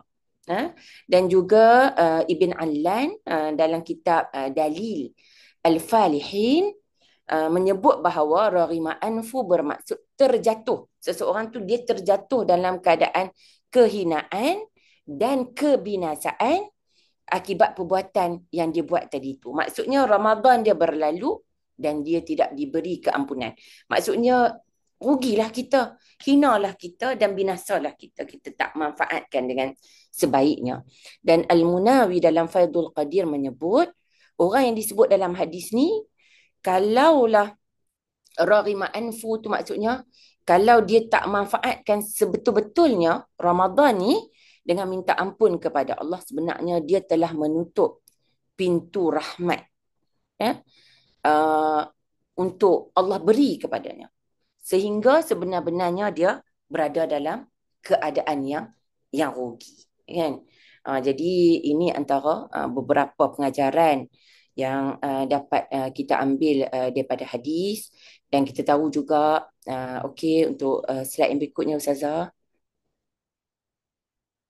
Okey, ini pun saya tambah je sebagai nota yang mungkin dapat bantu perempuan, hadirin dan hadirat sekalian yang hadir pada pagi ni. Mungkin boleh je slide yang saya buat ni kita sama-sama ambil manfaat, sebab saya pun kongsi sahaja. Ibn Rajab dalam Lataif Al-Ma'arif menyebut Ramadan adalah kesempatan emas untuk seseorang mendapatkan keampunan. Tapi kalaulah seseorang tu tidak betul-betul manfaatkan Ramadan ni untuk minta ampun, ini memang satu kerugian yang sangat besar. Ini sama-sama lah, ya. Kita minta ampun, memperbanyakkan lagi. Dan juga pandangan Ibn Hajar dalam Fathul Bari menyebut bahawa sebenarnya dalam bulan Ramadan Allah beri kepada kita kesempatan untuk kita minta ampun, dan kesempatan ni sangat luas. Sehingga orang yang gagal mendapatkan keampunan daripada Allah adalah orang yang memang dia termasuk dalam kategori orang yang rugi dan dia terhalang daripada kebaikan. Okey. Kita pindah kepada slide yang berikutnya. Okey Ustazah, yang ni pun perempuan, hadirin hadirat sekalian yang dirahmati oleh Allah Subhanahu Wa Taala, yang ni pun saya ambil daripada perkongsian Al-Fadil PM Dr. Ahmad Sanusi, mereka yang rugi dalam bulan Ramadan. Jadi kita tak nak termasuk dalam kategori yang rugi. Mungkin pagi ni kita je yang hadir. Anak-anak kita di sekolah, anak-anak kita di universiti, saudara mara kita yang lain ada urusan dan sebagainya. Mungkin kita juga boleh mengambil peluang ini untuk kongsikan. Kalau doa dan zikir, waktu berdoa kita suruh anak kita doa, kitalah yang sebagai ibu kaum wanita dalam bulan Ramadan, kitalah yang memainkan peranan. Kita kejut anak kita sahur, kita kejut anak kita berpuasa dan sebagainya. Dan kita selalu pesan ke anak kita, banyakkan berdoa. Dan kita boleh pesan juga di sini, mungkin anak kita, kalau kita pesan kepada anak kita berdoa, dia minta dia berjaya exam, dia minta dia dapat jodoh yang baik, dapat pekerjaan yang baik. Dan kita juga berdasarkan perkongsian pada pagi ni, mungkin kita boleh tambah, kalau perempuan yang dah tambah tu bagus, Alhamdulillah. Mungkin kita boleh tambah, kita kata ke anak kita, ataupun rakan-rakan kita yang kita, tapi dekat rakan ni kita cakap, bulan puasa ni kena banyak minta ampun. Nanti orang akan kata, macam dia tak banyak dosa kan. Seolah-olah orang akan kata kat kita, itu adalah persepsi manusia yang kita tak dapat kontrol. Tapi untuk anak kita, untuk saudara kita, kita kongsi. Sebaiknya bulan Ramadan, untuk tidak termasuk dalam kategori orang yang rugi, kita cakap dekat anak kita, minta Allah ampunkan dosa kita. Bila Allah ampunkan, Allah dah ampunkan dosa kita, rahmat Allah akan kita dapat. Dan apa perkara yang kita minta, kita tidak sukar, kita tidak akan terhijab dengan cara tersebut, ya. Okey, yang ni jugalah yang disebut, yang potongan hadis tadilah, Rasulullah pernah ingatkan kita, golongan yang rugi berjumpa dengan Ramadan, dosa tidak diampun. Jadi sama-samalah, baki Ramadan yang ada, kita memperbanyakkan, yang ni pun saya dah ulang banyak kali, memperbanyakkan minta ampun kepada Allah. Okey, kita pindah kepada slide yang berikutnya. Okey, yang ni juga saya nak kongsi, yang ni ada kaitan dengan orang perempuan, iaitu Ramadan adalah antara peluang yang kita sama-sama boleh ambil untuk masuk ke dalam, kita minta untuk masuk ke dalam syurga. Kan? Kita minta tak? Selain pada kita minta ampun, kita minta apa? Kalau kita tengok hadis-hadis Nabi SAW, salah tak kita minta masuk syurga? Ada hadis yang menyebut apabila kita minta nak masuk syurga, mintalah masuk syurga yang paling tinggi. Kita minta tak masuk syurga. Allahumma inni as'alukal jannah. Dan minta juga dijauhkan daripada api neraka. Dan juga ada hadis yang menceritakan, bila sebut syurga dan neraka, ada hadis yang mafhumnya menceritakan, kalaulah seseorang hamba tu dia minta dalam sehari untuk dimasukkan ke dalam syurga, syurga akan kata masukkanlah orang yang sebut dia dimasukkan ke dalam syurga, masuk ke dalam syurga. Dan neraka, kalau kita minta Allah jauhkan kita daripada dilemparkan ke dalam neraka sebanyak 3 kali satu hari, dalam riwayat menyebut, neraka akan kata jauhkanlah orang yang minta masuk neraka ni daripada dilemparkan ke dalam api neraka. Kita minta tak? So ni semua berbalik kepada diri kita. Apa yang kita doa, selain pada kita doa Allah bahagi keampunan kepada kita, kita minta doa Allah masukkan kita ke dalam syurga. Yang saya kata tadi, peluang nak masuk syurga tu banyak, dan satu lagi kita kena minta kepada Allah kita dimasukkan ke dalam syurga. Jadi kat sini ini pun my hadis time juga, saya rasa ini pun oleh Dr. Sanusi, yang antara yang disebut adalah mudahnya kaum wanita masuk syurga. Ini berdasarkan sebuah hadis daripada Nabi SAW. Hadis riwayat oleh Imam Ahmad, hadis yang sahih. Hadis yang berbunyi, iza sallatil mar'atu khamsaha wa samat syahraha wa hafizat farjaha wa ata'at zawjaha qila laha udkhilil jannah min ayyi abwabil jannah syi'ti.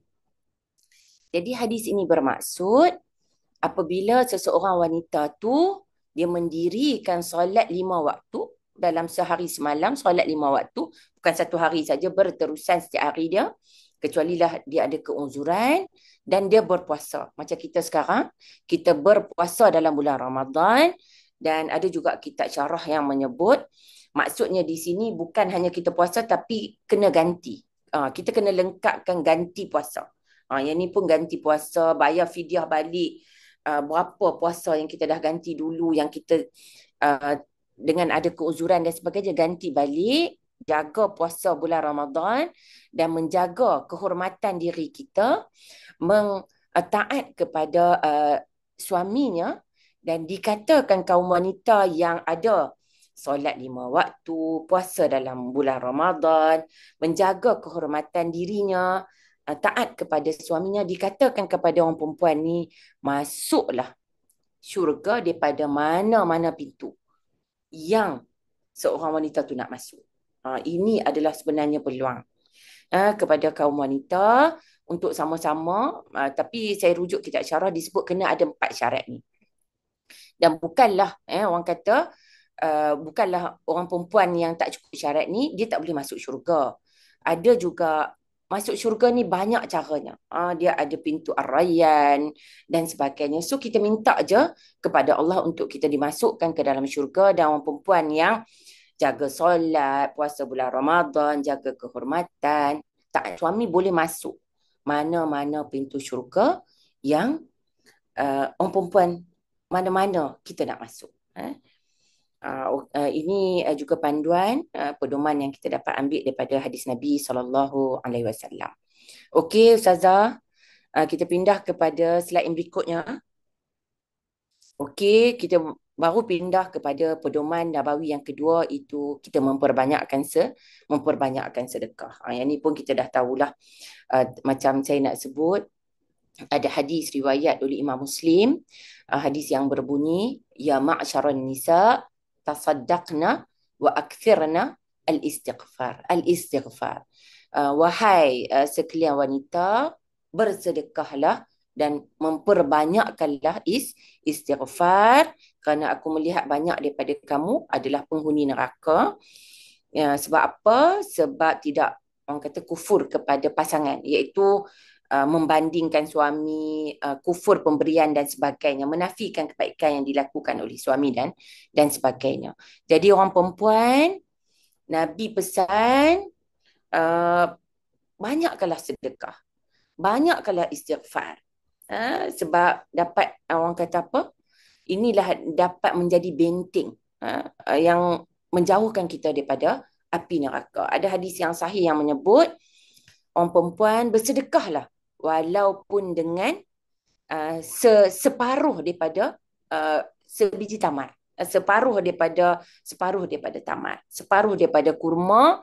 Sedekah dengan separuh daripada kurma pun boleh menjadi benteng yang dapat menyelamatkan kita daripada api neraka. Sebenarnya dalam hidup saya rasa ramai dah biasa dengar kejayaan seseorang tu dalam kehidupan dia. Hidup kita ni, kita hidup di dunia dan kita hidup di akhirat. Kejayaan hakiki sebenarnya ialah apabila seseorang itu dia zuhziha, dijauhkan daripada neraka, dan wa udkhila, dimasukkan ke dalam syurga. Itu sebenarnya kejayaan yang hakiki dalam hadis yang sahih. Okey, kita pindah saja kepada slide yang berikutnya.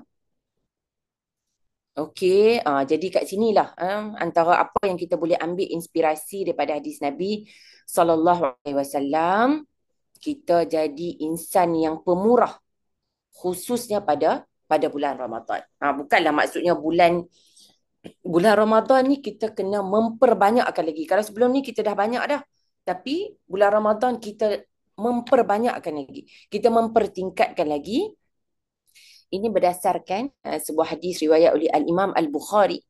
Hadis yang berbunyi, kana Nabi sallallahu alaihi wasallam ajwadan nas wa ajwadu ma yakunu fi Ramadan hina yalqahu Jibril, wa kana Jibrilu sallallahu alaihi wasallam yalqahu fi kulli lailatin min Ramadan fayudarisuhu al-Quran, fala Rasulullah sallallahu alaihi wasallam ajwadu bil khairi minar rihil mursalah.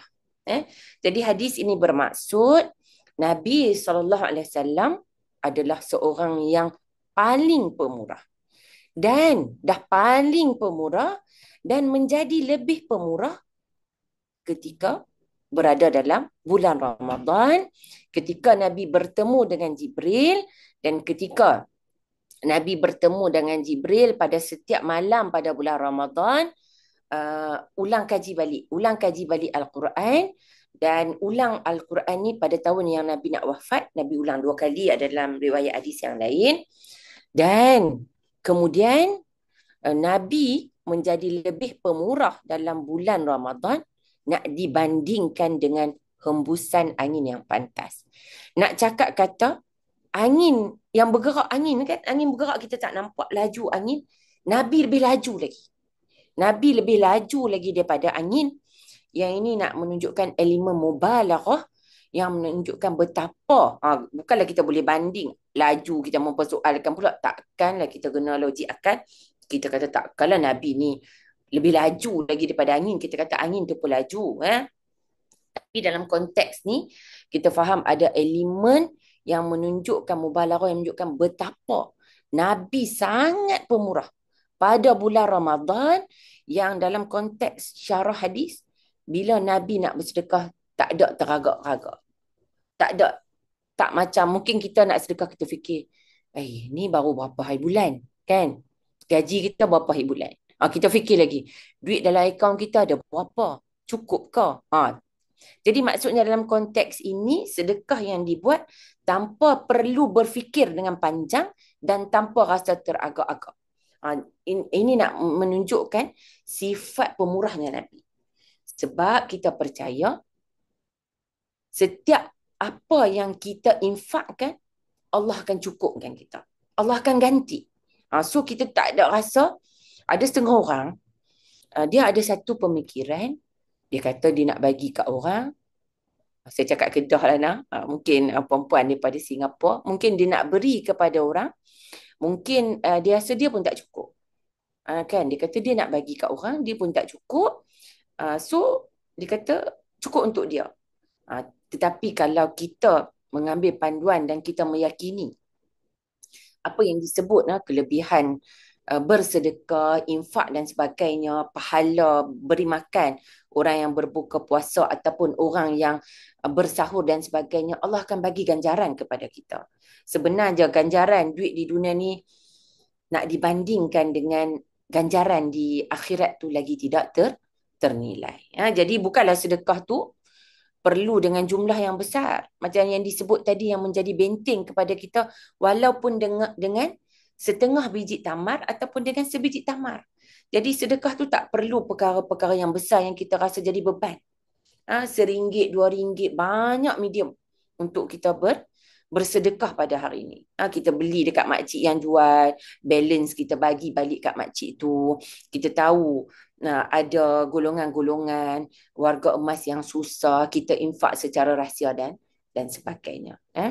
Okey, kita pindah kepada slide yang berikutnya. Yang ini ialah tentang meneladani sifat pemurah Zainab binti Jahsh radhiyallahu anha, salah seorang daripada ummahat al-mukminin yang sangat pemurah. Yang ni saya tak bacalah hadis ni, saya takut kesundukan masa. Kita ada lagi 15 minit yang disebut diakui oleh Aisyah radhiyallahu anha sendiri. Zainab dengan mencontohi kepribadian Nabi, sebab semua sahabat berlumba-lumba dalam melakukan kebaikan, menjadikan Nabi sebagai panduan. Jadi Zainab, ada hadis ni mungkin sebahagian ramai daripada kita dah mendengar. Selepas Nabi dah ucap, Nabi berkata yang paling cepat menyusul di sudut kematiannya selepas daripada kewafatan Nabi SAW, antara isteri-isteri Nabi ialah orang yang paling panjang tangannya, isteri yang paling panjang tangannya.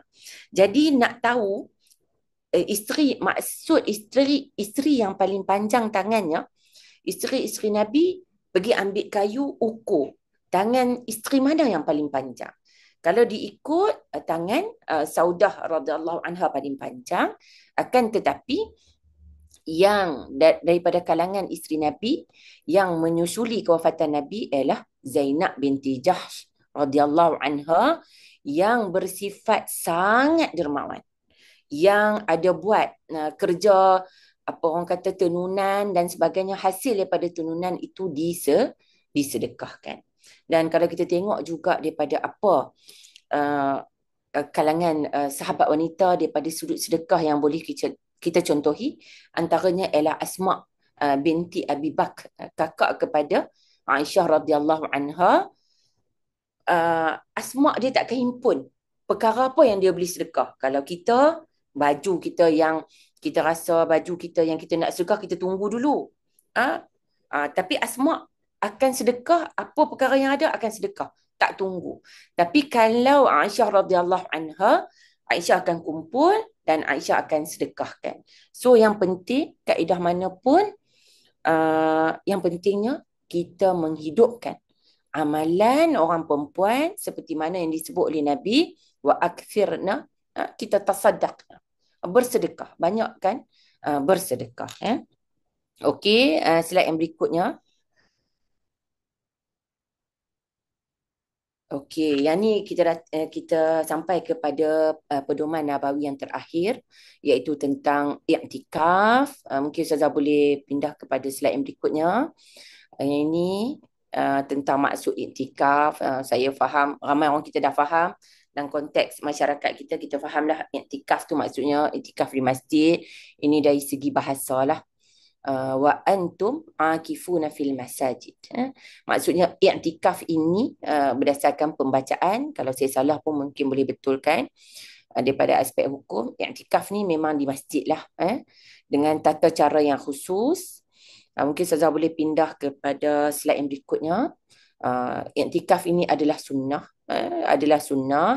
dan Nabi dalam Lataif Al-Ma'arif disebut Nabi memang beriktikaf pada 10 akhir yang terakhir. Kenapa? Antara tujuannya disebut ialah untuk nak merebut bertemu dengan malam Lailatul Qadar. Dan lagi satu tujuan i'tikaf ialah kalau kita duduk di rumah, contohnya kita duduk di rumah, kita akan nampak kerja kita akan nampak kerja rumah, kita akan nampak kerja-kerja rumah nak masak, nak sedia untuk sahur dan sebagainya. Ataupun telefon kita menjadi gangguan kepada kita. So dengan iktikaf di masjid, kita dapat fokus. Sehingga iktikaf itu jadikan sebagai satu cara untuk kita bermunajat kepada Allah Subhanahu Wa Taala, memperbanyakkan doa, memperbanyakkan zikir kepada Allah.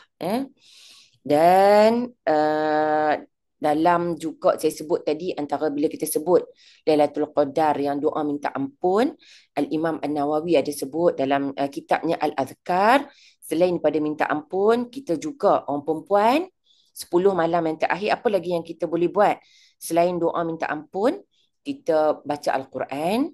Okey, bagi orang perempuan yang boleh baca Al-Quran, kita memperbanyakkan zikir, zikir apa-apa, dan kita memperbanyakkan berdoa kepada Allah. Okey, yang berikutnya, slide yang berikutnya Ustazah. Okey. Yang ni yang saya jumpa, yang saya kata bila saya buka kitab Sahih Al-Bukhari, okey, kitab Sahih Al-Bukhari tentang wanita. Yang ni persoalan wanita boleh tak pergi iktikaf kat masjid.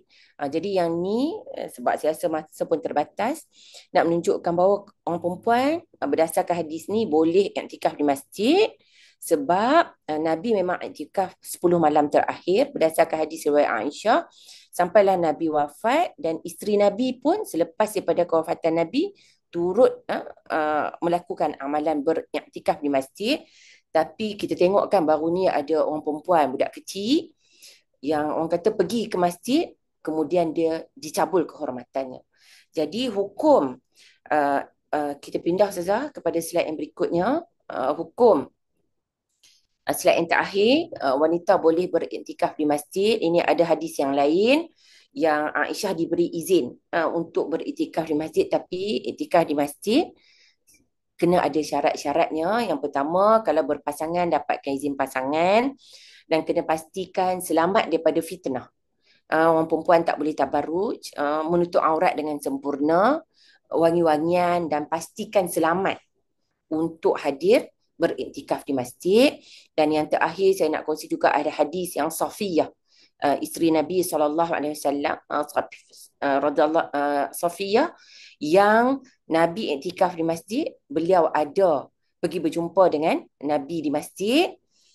Ini juga menunjukkan orang perempuan juga boleh beriktikaf di masjid, tapi kalau ada halangan, boleh khususkan juga ruang untuk kita bermunajat kepada Allah di rumah. Dan saya rasa saya sampai ke penghujung slide perkongsian saya tentang wanita dan Ramadan. Saya cuma kongsi 3, kalau nak ikut banyak lagi tapi masa kita terbatas. Inilah antara perkara-perkara yang boleh kita ambil manfaat.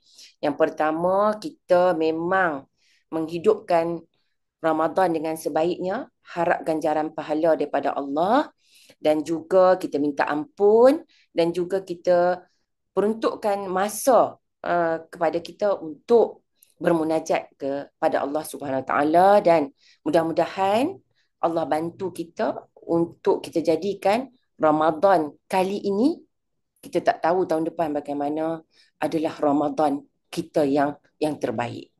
Saya rasa setakat itu saja Ustazah, perkongsian daripada saya. Mudah-mudahan bermanfaat. Wallahu a'lam. Aqulu qawli hadza astaghfirullah li wa lakum. Wassalamualaikum warahmatullahi wabarakatuh. Jazakillah Saya minta khairan. maaf sikit Ustazah, saya ambil masa mungkin terlebih sikit. Tak apa, tak apa, Doktor. Alhamdulillah. Jazakillah khairan Dr. Rashimah, Prof. Madia, Dr. Rashimah untuk perkongsian tadi. Masya Allah banyak perkara yang kita dapat pada hari ini. Moga-moga menyuntik semangat kita untuk kita memanfaatkan 20 hari lagi yang berbaki dalam bulan Ramadan ni. Okay, insya Allah. Saya jemput kepada para peserta, jika ada yang nak bertanya soalan, kita cubalah raikan satu atau dua soalan yang bersama dengan Doktor, insya Allah sebelum kita tutup. Okay, kalau siapa yang nak tanya soalan. Tadi doktor ada yang tanya soalan tadi tentang tiga perkara yang doktor sharekan tadi kan, apabila kita rasa lelah nak sambut Ramadan tadi tu kan. Pertama doktor kata tadi tentang zikir hauqalah tu kan. Yang kedua dan ketiga tu boleh doktor ulang semula ke? Sebab tadi yang masa termute tadi. Doktor kena mute, unmute dulu. Ah. Okay, antara doanya ialah selain daripada la haula wala quwata illa billah tadi tu, tidak ada kekuatan untuk kita buat perkara kebaikan kan, melainkan dengan pertolongan Allah, ialah kita minta doa Allahumma a'inna ala zikrika wa syukrika wa husni ibadatik. Allah bantulah kita untuk kita ingat Allah. Yang tu satu. Allahumma a'inna ala zikrika. Kalau Allah tak bantu kita untuk ingat, kita nak minta siapa lagi yang bantu? Kan? Kena minta kepada Allah. Allahumma a'inna ala zikrika wa syukrika. Bersyukur kepada Allah. Wa husni ibadati. Memperbaiki amalan-amalan kita. Itu yang kedua. Yang ketiga juga ialah uh, Allahumma inni a'udzu bika minal hammi wal hazan wal ajzi wal kasal wal bukhli wal jubni wa dhala'id dain wa ghalabati rijal. Kan, yang tu, yang doa ini pun banyak diucapkan oleh Nabi SAW, yang kita minta berlindung daripada minal hammi wal hazan, daripada rasa sedih yang dah lepas, daripada risau akan datang. Itu pun satu. Yang ketiga ialah zikir pagi, yang kita baca asbahna wa asbahal mulku lillah walhamdulillah la ilaha illallah wahdahu la syarikalah lahul mulku wa lahul hamd wa huwa ala kulli syai'in qadir. Yang itu. Boleh ya Alhamdulillah. Ustazah? Boleh doktor. Alhamdulillah jelas. Okey. Okay, terima kasih kepada yang yang share panik sum zikir selepas solat ya pagi dan petang. Betul. Boleh amalkan zikir pagi dan petang tu dah, doa-doa tu alhamdulillah dah termasuk dalam zikir tu, alhamdulillah. Iktikaf afdal untuk lelaki saja ke Ustazah? Tadi Ustazah ada sebut dah tadi. Iktikaf ni untuk wanita pun boleh beriktikaf, tetapi kita menjagalah tata cara yang doktor sebutkan tadi kan. Tidak bertabarus kan, selamat kan, tempat kita nak iktikaf tu selamat. Kalau kita ada suami mungkin minta izin suami kan, tadi doktor ada sebutkan. um, Masa berlalu sangat pantas kan doktor, rasa macam tak cukup, rasa macam cepat sangat Ramadan, hari ni dah ke-11 Ramadan.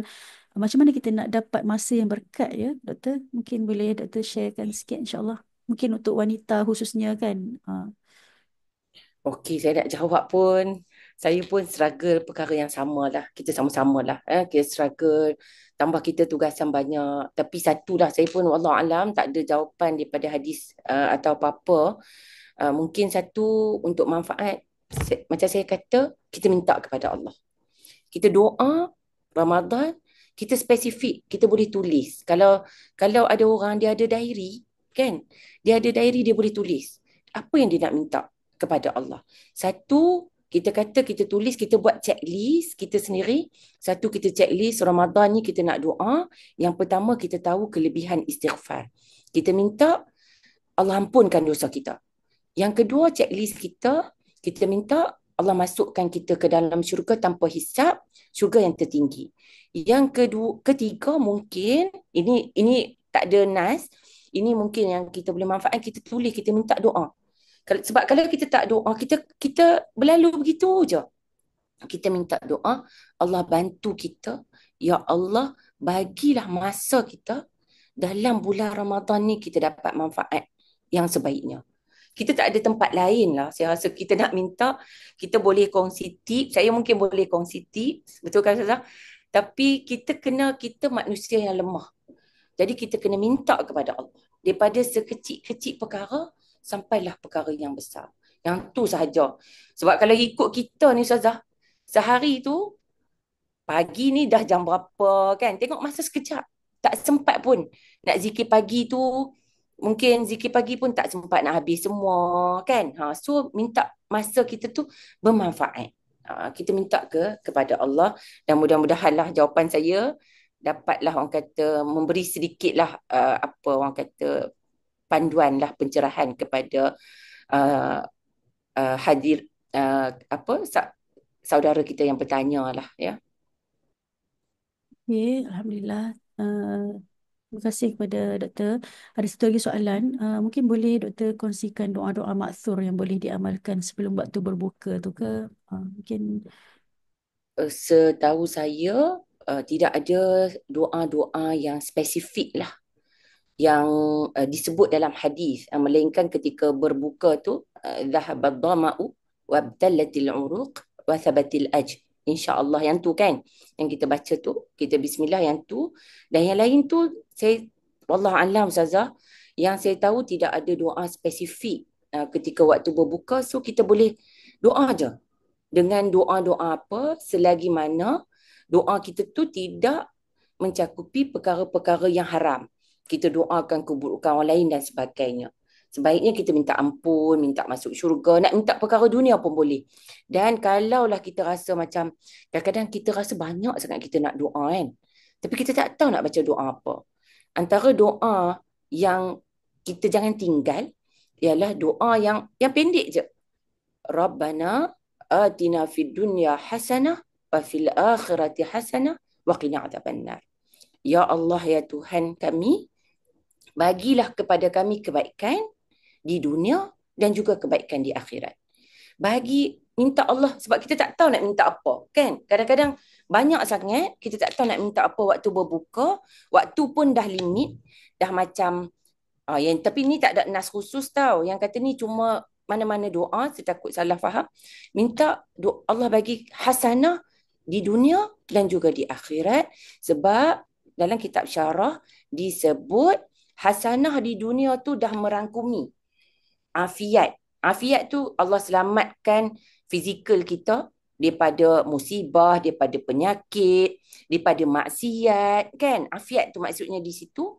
Dan juga hasanah ni Allah bagi rezeki, Allah bagi kehidupan yang selesa. So hasanah di dunia dah merangkumi perkara-perkara di dunia. Dan juga hasanah, Rabbana atina fid dunya hasanah wa fil akhirati hasanah. Dan hasanah di akhirat, apa maksud hasanah di akhirat?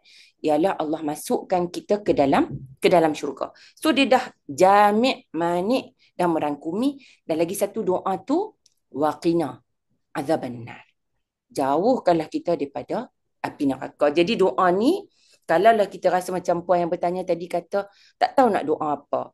Yang ni, tak adalah nas khusus, waktu berbuka baca yang ni. Tapi yang ni kita boleh baca ketika mana-mana yang kita rasa banyaknya nak doa. Jadi kita serah kepada Allah untuk kita doa, Rabbana atina fid dunya hasanah. Dan lagi satu mungkin yang kita boleh baca ya Ustazah, Ya Hayyu, Ya Hayyu Ya Qayyum, birahmatika astaghith, aslih li sya'ni kullah, wala takilni ila nafsi tarfata ainin. Kan, Ya Hayyu Ya Qayyum, kita berdoa dengan nama Allah. Yang maha hidup, yang sifat-sifat Allah. Dengan rahmatmu, kami memohon pertolongan. Perbaikilah urusan kita kesemuanya. Kan, kita ni urusan kita serah kepada Allah. Jangan biarkan kita walaupun sekelip mata urusan kita ni ikut hawa nafsu kita. Kan? Kalau urusan kita ikut kita, sebelum buka tu kita duk kalut dengan WhatsApp kita. Kan? Kalau kita serahkan urusan kita kepada kita, sekarang kita minta bantuan kepada Allah. Itu antara beberapa doa lah Ustazah yang saya boleh kongsikan. Allah, jazakillah khairan doktor. Alhamdulillah sangat banyak manfaat kita dapat pada hari ini. Terima kasih juga Puan Aisyah. Okay, Masya Allah, jazakillah khairan. Kita hamba yang lemah, semua kita minta ke Allah. Nak masa berkat ke, nak dosa diampunkan. Semua kita bergantung kepada Allah kan. Alhamdulillah. Jadi kalau kita baca zikir pagi tu memang sangat banyak doa-doa yang menyentuh hati sebenarnya. Boleh amalkan pagi dengan petang. Kalau boleh jangan miss doa zikir pagi tu kan. Yang kita kita amalkan insya-Allah. Okey, jazakillah khairan doktor. Rasanya dah penghujung rancangan dah kita ni. Dah penghujung siri yang ketiga. InsyaAllah kita akan berjumpa lagi insyaAllah pada siri yang keempat bersama dengan Ustaz Abdul Muin insyaAllah. Tadabbur surah Al-A'la pada hari Ahad ni insyaAllah. Jemput semua untuk sertai. Tadi Alhamdulillah sekitar 150 lebih orang yang sertai live kita hari ni. Alhamdulillah. Dan saya jemputlah kepada semua yang belum dapatkan lagi e-book refleksi 30 juzuk Al-Quran yang disediakan oleh tim Mutiara Tadabbur. Boleh download di ruangan chat tu ada link e-book refleksi 30 juzuk Al-Quran. Dan juga kami alu-alukan siapa yang nak dapatkan rakaman per juzuk Tadabbur Al-Quran yang Mutiara Tadabbur anjurkan pada bulan 1 dan bulan 2 sebagai persediaan menyambut Ramadan. Kita tadabbur per juzuk. Jadi kalau siapa nak manfaatkan masa Ramadan ni nak tadabbur per juzuk, macam hari ni juzuk ke-11, nanti kita boleh tengok video yang Ustaz kupas tentang juzuk 11, boleh dapatkan rakaman di ruangan komen insya-Allah. Okey, jazakumullah khairan. Kita akan jumpa lagi pada hari Ahad ini insya-Allah. Boleh ajak kawan-kawan yang lain, sahabat-sahabat, keluarga insya-Allah. Okey, jadi rasanya tak adalah kot doktor nak sampaikan apa-apa tak ada Okey. Jazakillah khairan doktor. Saya mohon maaf lah kalau ada kekurangan, kesilapan sepanjang mengendalikan majlis ni. Terima kasih kepada doktor kan sebab luangkan masa pada hari ini dan terima kasih juga kepada semua para peserta yang menonton tadi 150 orang. Mungkin ada dalam kalangan ni sahabat-sahabat saya, keluarga saya sendiri ataupun asatizah-asatizah yang ada menonton bersama. Alhamdulillah. Jazakumullah khairan. Terima kasih. Kita tutup dulu kelas kita pada pagi ini dengan suratul As dan tasbih kafarah.